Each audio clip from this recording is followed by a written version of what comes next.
Very good morning viewers, this is your host Sindhu Rathore. First India के इस special bulletin में आप सभी का स्वागत है। इस स्पेशल बुलेटिन का मोटो है आपकी फिटनेस का खास ख्याल रखना, क्योंकि हम सब फिट रहना तो चाहते हैं, लेकिन कई तरह की बातें हैं वो दिमाग में आती है कि फिटनेस पे ध्यान कैसे रखा जाए, मोटिवेशन की ज़रूरत है, वो मोटिवेशन कैसे बने। लेकिन फर्स्ट इंडिया आपके साथ है एक मोटिवेशन के साथ में, और लगातार हमारी टीम जो है वो आपको इंस्पायर भी करती है। हम ट्रेनर से भी बात यहाँ पर करती हैं और आपको बताते हैं कि फिट कैसे रखा जा सकता है। लेकिन देखिए, फिटनेस पे बात करेंगे, लेकिन उससे पहले तमाम बड़ी खबरें आपको बता देती हैं। सीएम मजुलाल शर्मा के साथ में यहाँ पे शुरुआत करेंगे, क्योंकि मुख्यमंत्री का जोधपुर का दौरा यहाँ पर काफ़ी ज़्यादा महत्वपूर्ण। सीएम मजुलाल शर्मा का जोधपुर का दौरा, मुख्यमंत्री मजुलाल शर्मा का आज जोधपुर आने का कार्यक्रम। देखिए, शिकारपुरा में रामनवमी पर आयोजित भव्य आयोजन में वो शिरकत करेंगे। इसके अलावा संत श्री राजाराम आश्रम में 144वें जन्मोत्सव में वो शिरकत करेंगे। तो ये महत्वपूर्ण जानकारी और बड़ी खबर है सीएम मजुलाल शर्मा से जुड़ी। संत दयाराम महाराज के नेतृत्व में पूरा भव्य आयोजन होगा। ट्रस्ट के उपाध्यक्ष मानाराम पटेल की देखरेख में ट्रस्ट की टीम ने तैयारियां पूरी कर ली है। कार्यक्रम में सीएम मजुलाल शर्मा के साथ में केंद्रीय मंत्री गजेंद्र सिंह शेखावत, गुजरात विधानसभा स्पीकर शंकरबाई, मंत्री जोगाराम पटेल, मंत्री जोराराम कुमावत, मंत्री के विश्नोई अतिथि के रूप में शिरकत करेंगे। तो देखिए, विभिन्न प्रकार की गैर पहुंचने के साथ ही राजस्थान के कलाकार जो है वो यहाँ पर प्रस्तुतियां देंगे। ये भी काफी ज्यादा खास और महत्वपूर्ण हो जाता है। युवाओं के लिए रक्तदान शिविर का भी यहाँ पर आयोजन होगा। इस पूरे कार्यक्रम की बात करें तो मुख्यमंत्री मजुलाल शर्मा जोधपुर के दौरे पर, और मुख्यमंत्री मजुलाल शर्मा का आज का जोधपुर का दौरा काफी ज्यादा महत्वपूर्ण होने वाला है। पूरा कार्यक्रम एक बार फिर से आपको बताते हैं। शिकारपुरा में रामनवमी पर आयोजित भव्य कार्यक्रम में उनकी मौजूदगी रहेगी। संत श्री राजाराम आश्रम में 144वें जन्मोत्सव में भी वो शिरकत करेंगे। संत दयाराम महाराज के नेतृत्व में भव्य आयोजन यहाँ पर होगा, और संत दयाराम महाराज जो है वो इसका नेतृत्व करेंगे, जिसके तहत ये आयोजन होने जा रहा है। ट्रस्ट के उपाध्यक्ष मानाराम पटेल की देखरेख में ट्रस्ट की टीम ने तैयारियां कंप्लीट कर ली है।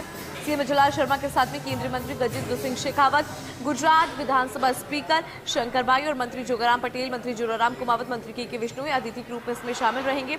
विभिन्न प्रकार की गैर पहुंचने के साथ ही राजस्थान के कलाकार यहाँ पर प्रस्तुतियां भी देंगे, और युवाओं के लिए रक्तदान शिविर का भी आयोजन यहाँ पर होगा। तो काफी ज्यादा महत्वपूर्ण उनका जोधपुर का दौरा माना जा रहा है। अब आगे बढ़ेंगे, एक और महत्वपूर्ण जानकारी। बीजेपी ओबीसी मोर्चा राष्ट्रीय अध्यक्ष डॉक्टर के लक्ष्मण जयपुर में, आपको बता दें कि डॉक्टर के लक्ष्मण आज सुबह 7:45 पर जयपुर एयरपोर्ट पहुंचे। ये महत्वपूर्ण जानकारी है इस वक्त की, और जयपुर में पार्टी नेताओं और कार्यकर्ताओं से वो मिलेंगे, और संगठन गतिविधियों को लेकर स्थानीय नेताओं से भी वो चर्चा करेंगे। तो काफी ज्यादा महत्वपूर्ण। बीजेपी ओबीसी मोर्चा राष्ट्रीय अध्यक्ष डॉक्टर के लक्ष्मण जयपुर में पार्टी नेताओं और कार्यकर्ताओं से उनके मिलने का कार्यक्रम है। ये कार्यक्रम काफी ज्यादा महत्वपूर्ण माना जा रहा है। जो पार्टी के नेता है और कार्यकर्ता है उनसे मिलने का उनका कार्यक्रम है। जयपुर आ रहे हैं आज। संगठन गतिविधियों की बात करें, इसको लेकर स्थानीय जो नेता है उनसे चर्चा यहाँ पर की जाएगी कि संगठन की गतिविधियाँ क्या है, किस तरह से संगठन को मजबूती दी जा सकती है, कैसे यहाँ पर काम होना चाहिए। तो ऐसे में उन नेताओं से भी यहाँ पर बात करेंगे, संगठन की मजबूती को लेकर संगठन की गतिविधियाँ वो जानेंगे। तो काफ़ी ज़्यादा उनका ये जयपुर का दौरा। दरअसल हम बात कर रहे हैं बीजेपी ओबीसी मोर्चा राष्ट्रीय अध्यक्ष डॉक्टर के लक्ष्मण की, जो जयपुर में आ रहे हैं, और जयपुर में देखिए वो यहाँ पर महत्वपूर्ण चर्चा भी जो है वो करेंगे। पार्टी नेताओं और कार्यकर्ताओं से वो मिलेंगे। इसके अलावा संगठन की गतिविधियों को लेकर भी यहाँ पर बात की जाएगी। अब बात बंगाल चुनाव की करते हैं। दरअसल बीजेपी की तीसरी लिस्ट जारी। बीजेपी ने 19 उम्मीदवारों की सूची जारी कर दी है। आपको याद होगा कि इससे पहले भारतीय जनता पार्टी की तरफ से 2 लिस्ट सामने आ चुकी है। अब तीसरी लिस्ट जो है वो भारतीय जनता पार्टी की तरफ से यहाँ पर जारी कर दी गई है। चूंकि बंगाल चुनाव है और ऐसे में भारतीय जनता पार्टी अपनी स्ट्रैटेजी के तहत अपनी सूचियाँ जो है वो यहाँ पे जारी भी कर रही है, जिसमें कई बड़े चेहरे आपने देखे। 2 लिस्ट की बात करें उसमें भी आपने देखा होगा कि तमाम जो लोग हैं उनको यहाँ पर जिम्मेदारियाँ दी गई है, उनके नाम का यहाँ पर ऐलान हुआ है, घोषणा की है। लेकिन अब तीसरी लिस्ट सामने आ चुकी है। ये तीसरी लिस्ट इसलिए महत्वपूर्ण क्योंकि इसमें भारतीय जनता पार्टी ने अपने जो 19 उम्मीदवार है उनका ऐलान यहाँ पर कर दिया है। 19 उम्मीदवारों के लिए ये जो लिस्ट है वो सामने आई है। जिस लिस्ट की हम बात कर रहे हैं उसके अंदर 19 उम्मीदवारों के नाम है। तो ये काफ़ी ज़्यादा महत्वपूर्ण है। बंगाल चुनाव को लेकर ये बड़ी खबर है इस वक्त की भारतीय जनता पार्टी से जुड़ी, क्योंकि भारतीय जनता पार्टी लगातार स्ट्रैटेजी पे काम कर रही है, और बंगाल चुनाव के अंदर बीजेपी ने अपनी तीसरी लिस्ट जारी की है। इस लिस्ट के अंदर बीजेपी ने 19 उम्मीदवारों की सूची को जारी किया है। अब आगे बढ़ते हैं। पश्चिमी एशिया के हालात पर सर्वदलीय बैठक हुई है। काफी ज्यादा महत्वपूर्ण पूरी बैठक राजनाथ सिंह की अध्यक्षता में बैठक हुई, जिसमें सरकार ने कहा कि सर्वदलीय बैठक में ये कहा गया कि हालात पूरे नियंत्रण में हैं। देश में पर्याप्त ऊर्जा के संसाधन हैं, केंद्र की तरफ से कहा गया। देखिए 4 और जहाज भारत आ रहे हैं, तो 4 और ऐसे जहाज जो भारत आ रहे हैं और वैश्विक हालात पर पूरी नज़र है, बिल्कुल भी घबराने की ज़रूरत नहीं है। तो पश्चिम एशिया के हालात पर सर्वदलीय बैठक हुई है। इस पूरी बैठक की बात करें तो राजनाथ सिंह की अध्यक्षता में ये बैठक हुई। बैठक के अंदर सरकार की तरफ से क्या कहा गया वो अगर आपको बताएं तो कहा गया कि हालात पूरी तरह से नियंत्रण में है, घबराने की बिल्कुल भी ज़रूरत नहीं है। और 4 ऐसे जहाज हैं वो अभी भारत आ रहे हैं, यानी कि हालात पूरी तरह से कंट्रोल में है, घबराने की ज़रूरत नहीं है। सर्वदलीय बैठक यहाँ पर हुई, वैश्विक हालात पर पूरी नज़र है और बिल्कुल भी घबराने की ज़रूरत नहीं है। देश में पर्याप्त ऊर्जा के संसाधन भी है, क्योंकि ऐसी स्थिति में ऊर्जा को लेकर कई तरह के सवाल जो है वो सामने भी आ रहे थे, लोग घबरा भी रहे थे। तो ऐसे में ये क्लियर कर दिया गया कि हमारे पास पर्याप्त ऊर्जा के संसाधन है। तो ये बड़ी खबर है इस वक्त की। और 4 और जहाज है वो भारत आ रही हैं। वैश्विक हालात पर पूरी तरह से नजर है, यहाँ पे घबराने की जरूरत नहीं है। पश्चिम एशिया के हालात पर यहाँ सर्वदलीय बैठक हुई है। अब तमाम बड़ी खबरें हमने आपको बताई, लेकिन यहाँ पर मेरे पास में फर्स्ट इंडिया ग्रुप द्वारा पब्लिश 2 बड़े न्यूज़पेपर है। First newspaper is first India daily English newspaper. इसकी तमाम बड़ी खबरें आपको बताते हैं कि इस न्यूज़पेपर में क्या कुछ आज सामने आया है। First of all, let's talk about the Moody. Moody Magic outshines global heavyweights according to the global leader approval rating tracker by Morning Consult. Narendra Modi has consistently remained the most popular leader among global counterparts. तो ये जो अगर पूरे data की बात करें, जो global leader approval rating tracker है बाय मॉर्निंग कंसल्ट, उसमें नरेंद्र मोदी लगातार मोस्ट पॉपुलर लीडर का जो खिताब है वो बनाए हुए हैं। उनको ये खिताब लगातार मिला हुआ है। As of Feb 26 PM, Narendra Modi holds an approval rating of around 67%, the highest in the world, reaffirming his top position. तो टॉप पोजीशन पे वो है 60%, जो रेशो है, जो परसेंटेज है इसका 67% है। He had also finished December 2025 at November 1 with a strong 71% rating and even touched a historic peak nearly 75% during 2025, highlighting sustained public support. तो पब्लिक का सपोर्ट उनको मिलता है, लेकिन यहाँ पे रेटिंग की बात करें तो देखिए 67% अभी है, लेकिन दिसंबर 2025 के अंदर 71% रेटिंग थी, लेकिन यहाँ पे एक हिस्टोरिक पीक भी उन्होंने अचीव किया है और वो था 75% के अराउंड। हम 2025 का यहाँ पे जिक्र कर रहे हैं। In the latest ranking Modi maintains a clear lead over other prominent leaders including अंद्रेश बाबी से अराउंड 59%। इनकी बात करें तो 59% रेटिंग इनको मिली है। इसके अलावा कुछ और लीडर्स हैं, उनके भी नाम यहाँ पर है। किसी को 56 to 61% के बीच में रेटिंग मिली है। अपार्ट फ्रॉम दिस कुछ ऐसे भी है जिनको सिर्फ 56% मिली, लेकिन प्रधानमंत्री नरेंद्र मोदी ने यहाँ पर 67% के साथ में अपने आप को टॉप पर अभी तक रखा हुआ है। चलिए आगे बढ़ते हैं, महत्वपूर्ण जानकारी आपको दे देते हैं। India monitors West Asia tensions, Hormuz passage and nuclear limits. Central on Wednesday said there was no shortage of LPG in the country and it was prioritized pipe natural gas, adding that it had adequate diesel and petrol supply. तो उस बात का जिक्र किया गया कि हमारे पास adequate diesel के और पेट्रोल की सप्लाई है। Domestic PNG connections are a top priority for GOI and 100% of them are being supplied. तो यहाँ पर टॉप प्रायोरिटी में इसको रखा गया है, इसका जिक्र यहाँ पर किया गया। Similarly, CNG used for transportation is also being made available to 100% of consumers, said Ministry of Petroleum and Natural Gas. तो हमारी मिनिस्ट्री की तरफ से क्लियर किया गया है कि जो CNG है उसको भी ट्रांसपोर्टेशन के लिए पूरी तरह से कंज्यूमर के लिए अवेलेबल करवाया गया है। 100% वो अवेलेबल है, इसमें घबराने की बिल्कुल भी जरूरत नहीं है। The government urged people not to panic, assuring people of supply of LPG. The government said regarding LPG there is no shortage at any distributorship. Online booking is good. Approximately 26 states have allocated 22,000 tons of commercial LPG so far, and this allocation is nationwide. यहाँ पे जो shortage है वो नहीं है, उसका जिक्र यहाँ पर किया है।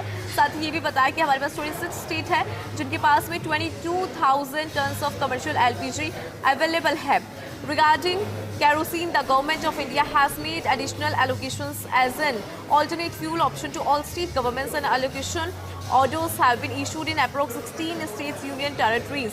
तो यहाँ पर देखिए ये ऑर्डर भी सामने आया है जिसमें हमारे पास ऑल्टरनेट ऑप्शन जो है, ऑल्टरनेट फ्यूल के तौर पर हमारे पास केरोसिन है, उसको भी यहाँ पे रखा गया है। चलिए आगे बढ़ते हैं।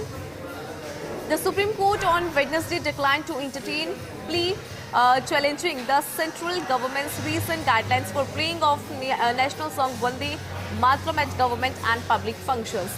A bench of Chief Justice of India C.J. Surikant, Justice Joymala Bagchi and Justice Vipul M. Pancholi called the petition premature and also observed that the guidelines don't prescribe any penal consequences for non-compliance. उसे premature petition कहा गया और ये भी बोला गया कि that the guideline don't prescribe any penal consequence for non-compliance. CJI said guidelines were only a protocol and there is no compulsion to follow them. CJI की तरफ से कहा कि guidelines सिर्फ और सिर्फ एक प्रोटोकॉल होता है, उसको फॉलो करना it's not that compulsory.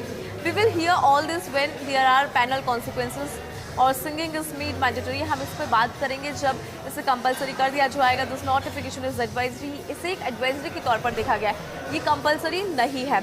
No penal consequences also the bench said. Justice Bagchi pointed out that the guidelines use the word name implying non-mandatory nature of advisory. Senior advocate Sanjay Hegde, representing the petition, said penalty is there in case of disruption. तो यहाँ पर इसका जिक्र किया गया है कि इसका कंपलसरी होना ज़रूरी है बिकॉज ये एक एडवाइस के तौर पर हम देख सकते हैं. चलिए आगे बढ़ते हैं. Union Minister Arjun Megwal's stature in Delhi is steadily rising without noise, controversy or political turbulence. He enjoys equal trust from Narendra Modi and UHM Amit Shah. Arjun Megwal has emerged as a proponent of a go-it-alone approach and no-nonsense governance. His ability to carry everyone along while maintaining balance even with the opposition has strengthened his position. तो उनके पास एक तरह की power आप बोल सकते हैं कि उनके पास ये एबिलिटी है, वो बैलेंस करके चीज़ों को यहाँ पर चलते हैं. अगर अपोजिशन की बात करें उसके साथ में भी एक बेहतरीन समन्वय जो है वो बनाकर चलते हैं और वही जो है उनकी पोजीशन को यहाँ पर और ज़्यादा स्ट्रेंथ देता है. A quiet performer, he continues to consolidate his role in Delhi's power circles with a steady trajectory pointing to a long and influential inning ahead. तो यहाँ पर देखिए इसका जिक्र किया गया. Quiet performer Meghwal's rise in Delhi's power circles. उनकी जो पावर है वो यहाँ पे इसलिए बढ़ती है क्योंकि उनके पास ये कैलिबर है, ये पोटेंशियल है कि वो सबके साथ में एक बैलेंस बनाकर यहाँ पर चलते हैं. अगर अपोजिशन की बात करें तो उसके साथ में भी एक बेहतरीन समन्वय बनाकर वो चलते हैं. तो ये तो हमने आपको first India daily English newspaper की तमाम बड़ी खबरें बताई. अब बात यहाँ पर करेंगे फर्स्ट इंडिया ग्रुप द्वारा प्रकाशित दैनिक हिंदी अखबार सच बेधड़क हिंदी अखबार. इसकी तमाम बड़ी खबरें क्या कहती है वो हम आपको बता देते हैं. मोदी मैजिक दुनिया में फिर नंबर 1 बनी पीएम मोदी. दुनिया के सबसे लोकप्रिय नेताओं की सूची में नरेंद्र मोदी ने एक बार फिर से शीर्ष स्थान हासिल किया है, जिसका अभी भी हमने जिक्र किया था. और देखिए अमेरिकी data intelligence company morning console के वैश्विक नेताओं के अनुमोदन रेटिंग ट्रैकर के ताज़ा आंकड़ों के अनुसार फरवरी 2026 में प्रधानमंत्री नरेंद्र मोदी की अप्रूवल रेटिंग लगभग 67% दर्ज की गई है, जो विश्व में सबसे ज़्यादा है. दिसंबर 2025 की बात करें तो मोदी ने करीब 71% रेटिंग के साथ में साल का समापन नंबर 1 पर किया था. इतना ही नहीं, 2025 के दौरान उनकी लोकप्रियता ने 75% तक उनका ऐतिहासिक स्तर छू लिया था, जिन्हें अन्य वैश्विक नेताओं से काफ़ी ज़्यादा आगे लेकर चला गया. इसलिए कहा जा रहा है कि मोदी का मैजिक जो है वो, और इसी वजह से दुनिया में एक बार फिर से नंबर 1 बनी है मोदी. वैश्विक आर्थिक दबाव, महंगाई और राजनीतिक चुनौतियों के बावजूद भी प्रधानमंत्री नरेंद्र मोदी की लोकप्रियता में स्थिरता देखने को मिल रही है. 2026 में मामूली गिरावट के बावजूद उनका शीर्ष स्थान बरकरार है, जो जनता के अटूट भरोसे को दर्शाता है. बदलते वैश्विक हालात के बीच भी मोदी मैजिक बरकरार है. अब यहाँ पर बात हम करेंगे मुख्यमंत्री वजुलाल शर्मा और प्रधानमंत्री नरेंद्र मोदी की मुलाकात की. प्रधानमंत्री नरेंद्र मोदी से सीएम वजुलाल शर्मा ने शिष्टाचार भेंट की है. प्रधानमंत्री नरेंद्र मोदी से बुधवार को नई दिल्ली स्थित संसद भवन में मुख्यमंत्री वजुलाल शर्मा ने शिष्टाचार मुलाकात की. काफी ज्यादा महत्वपूर्ण पूरी मुलाकात रही. इस दौरान उन्होंने प्रधानमंत्री को नवरात्र पर्व की शुभकामनाएं दी और राजस्थान के शिल्पकार द्वारा चंदन की लकड़ी से निर्मित मां दुर्गा की प्रतिमा भेंट की है. पीएम मोदी से मुख्यमंत्री वजुलाल शर्मा ने राज्य में चल रही जन कल्याणकारी योजनाओं, विकास कार्य और विकसित राज्य के लक्ष्य को लेकर भी विस्तार से चर्चा की है. जो विकसित राजस्थान का लक्ष्य है उसको लेकर भी यहाँ पर चर्चा की और उन्होंने कहा कि डबल इंजन सरकार की योजनाओं के प्रभावी क्रियान्वयन से आम लोगों को लाभ मिल रहा है और राजस्थान विकास के नए आयाम स्थापित कर रहा है. मुख्यमंत्री ने ये भी कहा कि प्रधानमंत्री नरेंद्र मोदी के दूरदर्शी नेतृत्व और स्पष्ट मार्गदर्शन से प्रदेश लगातार आगे बढ़ रहा है। उनके मार्गदर्शन में राज्य के विकास कार्यों को नई दिशा मिली है और हर नागरिक उज्जवल भविष्य की ओर अग्रसर है। तो नवरात्रि पर मां दुर्गा की चंदन प्रतिमा भेंट की गई और प्रधानमंत्री नरेंद्र मोदी से मुख्यमंत्री भूपेंद्र शर्मा ने यहाँ पर शिष्टाचार मुलाकात की है। अब आगे बढ़ती है। पीएनजी कनेक्शन अनिवार्य, पाइपलाइन पहुंची तो एलपीजी सिलेंडर होगा बंद। केंद्र सरकार ने गैस वितरण व्यवस्था में बड़ा बदलाव करते हुए नेचुरल गैस और पेट्रोलियम प्रोडक्ट्स डिस्ट्रीब्यूशन ऑर्डर 2026 लागू किया है। इसके तहत जिन घरों के पास पाइप नेचुरल गैस पीएनजी की लाइन पहुंच गई है वो अब पीएनजी कनेक्शन लेना अनिवार्य होगा। नए नियम के मुताबिक गैस कंपनीज उपभोक्ताओं को पहले 3 महीने का यहाँ पर नोटिस देगी। 3 महीने का नोटिस जो है वो यहाँ पर दिया जाएगा। इस अवधि में अगर उपभोक्ता पीएनजी कनेक्शन नहीं लेता है तो उनके एलपीजी सिलेंडर सप्लाई बंद कर दी जाएगी। सोसाइटी को 3 दिन में मंजूरी यहाँ पर देनी होगी। हाउसिंग सोसाइटी या RWA पाइपलाइन बिछाने में बाधा नहीं डाल सकेंगे। कंपनीज द्वारा अनुमति मांगने पर 3 दिन के भीतर मंजूरी देना अनिवार्य यहाँ पर कर दिया गया, अन्यथा वहां के सभी घरों की एलपीजी सप्लाई प्रभावित हो सकती है अगर इसे फॉलो नहीं किया जा सकता है तो ये काफी ज्यादा महत्वपूर्ण है और छोटे प्रोजेक्ट्स को 10 दिन और बड़े प्रोजेक्ट्स को 60 दिन में मंजूरी देना अनिवार्य होगा। तय समय में जवाब नहीं मिलने पर डीम क्लियरेंस मानकर काम शुरू किया जाएगा और पाइपलाइन के लिए जमीन देने पर मालिक को सर्किल रेट का 30% मुआवजा मिलेगा, जबकि 24 घंटे में अनुमति देने पर ये बढ़कर 60% हो जाएगा। चलिए और देखते हैं इस अखबार में क्या कुछ खास और इम्पोर्टेंट है जो आपको जाना जरूरी है। राजस्थान में औद्योगिक विकास को नई रफ्तार और नई नीति से बढ़ेगा निवेश। सीएम जलाल शर्मा के नेतृत्व में राजस्थान में औद्योगिक विकास को नई गति मिल रही है।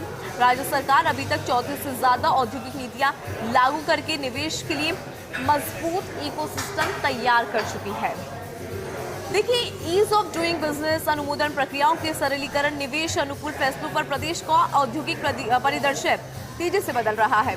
इस क्रम में सरकार ने राजस्थान औद्योगिक पार्क प्रोत्साहन नीति 2026 लागू की है, जिसका उद्देश्य विश्व स्तरीय औद्योगिक पार्क विकसित करके राज्य को देश विदेश में विश्वसनीय औद्योगिक केंद्र के रूप में स्थापित करना है। और ये नीति प्रधानमंत्री के राइजिंग रिलायबल और रिस्पेक्टिव राजस्थान मिशन के अनुरूप निवेश को बढ़ावा देगी। नीति के तहत औद्योगिक पार्क में भूमि, जल और ऊर्जा संसाधन का सतत उपयोग, आधुनिक लॉजिस्टिक सुविधाओं का विकास, निवेश प्रोत्साहन और रोजगार सृजन, साथ ही संतुलित क्षेत्र विकास सुनिश्चित यहाँ पर किया जाएगा। तो ये काफी ज्यादा महत्वपूर्ण पूरा रहा। और देखिए, यहाँ पर हमने तमाम बड़ी खबरों की बात की है कि किस तरह से आज का दिन रहने वाला है खबरों के लिहाज से, लेकिन बात हम यहाँ पर आपकी फिटनेस की भी करेंगे।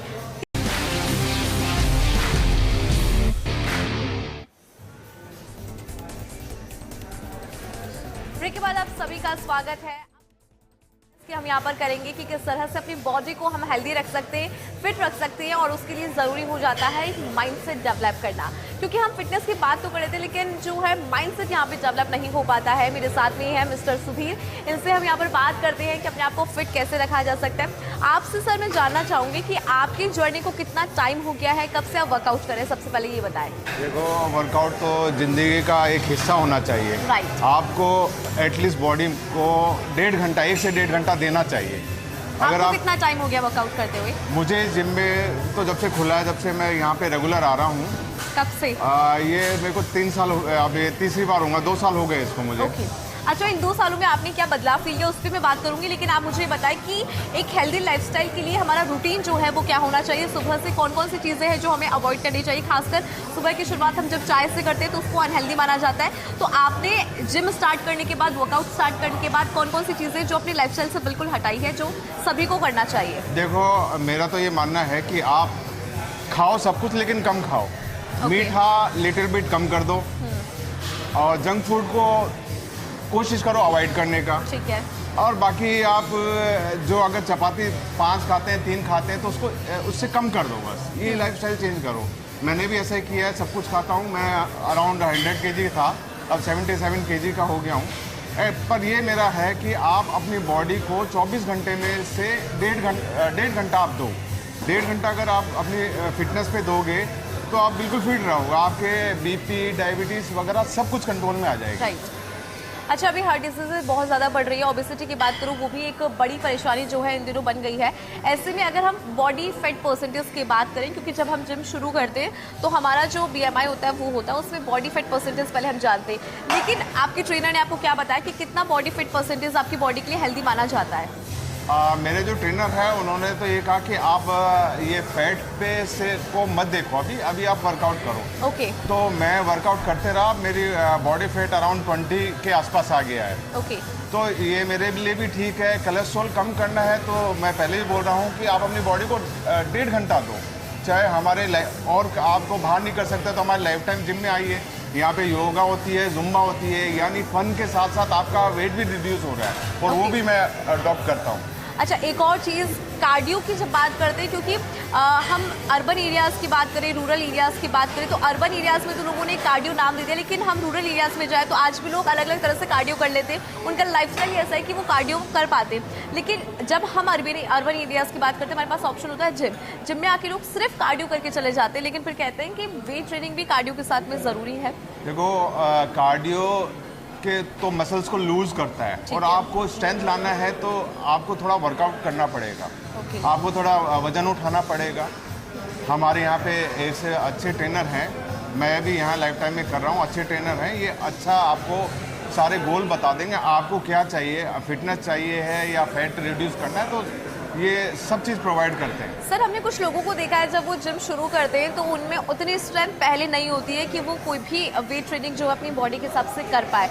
तो शुरुआत से लास्ट तक, क्योंकि आपको भी 2 साल यहाँ पर हो गए, स्टार्टिंग में आप इतना वेट नहीं उठा पाते होंगे, लेकिन उसको कैसे डेवलप किया, अपने स्ट्रेंथ पे कैसे काम किया, कौन कौन सी चीज़ें, चाहे मैं प्रोटीन की बात करूँ, कितना प्रोटीन इंटेक हमारी बॉडी में होना चाहिए। कुछ लोग कहते हैं कि कैफीन जो है आप अगर लेते हैं तो उससे एक एनर्जी बूस्ट होती है जिसकी वजह से आप वर्कआउट बेहतर कर पाते हैं। देखो, मैंने आज तक तो कैफीन कभी नहीं लिया है।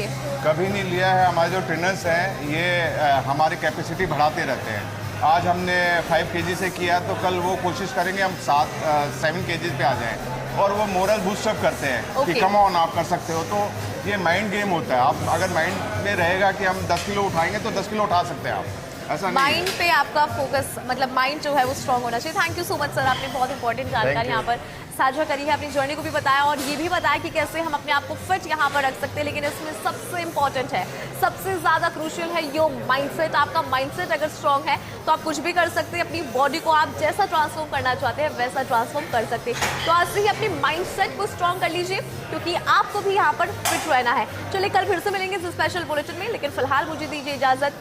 नमस्कार।